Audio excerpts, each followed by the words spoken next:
கர்த்தராகிய இயேசு கிறிஸ்துவின் நாமத்தினாலே உங்களை வாழ்த்துகிறேன். நீதிமொழிகள் 21 அதிகாரம் 31 குதிரை யுத்த நாளுக்காக ஆயத்தப்படும், ஜெயமோ கர்த்தரால் வரும். அப்போ ஒரு முயற்சி, நம்ம நிறைய காரியங்களை செய்கிறோம், முயற்சி எடுக்கிறோம், அதெல்லாம் கரெக்ட்.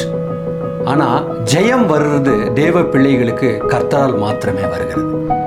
ஆகவே நாம் இந்த நாளிலே எடுக்கிற எல்லா முயற்சியிலும் கர்த்தர் நமக்கு ஜெயம் கொடுப்பார், நிச்சயமாகவே தருவார். உங்களுடைய தொழிலிலே, உங்களுடைய குடும்ப வாழ்க்கையில, நீங்கள் உங்களுடைய பிள்ளைகளுடைய படிப்பு காரியத்தில் நிச்சயமாக அவர் ஜெயம் கொடுப்பார். நீங்கள் எடுக்க வேண்டிய முயற்சியை நீங்கள் எடுத்துக்கொண்டே இருங்கள். கர்த்தர் உங்களை ஆசீர்வதிப்பார். ஜெபிக்கலாம். பரிசுத்தமுள்ள நல்ல ஆண்டவரே, கர்த்தாவே, எங்களுடைய வாழ்க்கையில் கொடுக்கிற ஜெயத்துக்காக நாங்கள் நன்றி செலுத்துகிறோம். தொடர்ந்து நாங்கள் ஜெயத்தின் பிள்ளைகளாக இருப்போம். ஏனென்றால் எங்களோடு கூட இருக்கிறீர். உமக்கு நன்றி. இயேசுவின் நாமத்தில் ஜெபிக்கிறோம் பிதாவே, ஆமென்.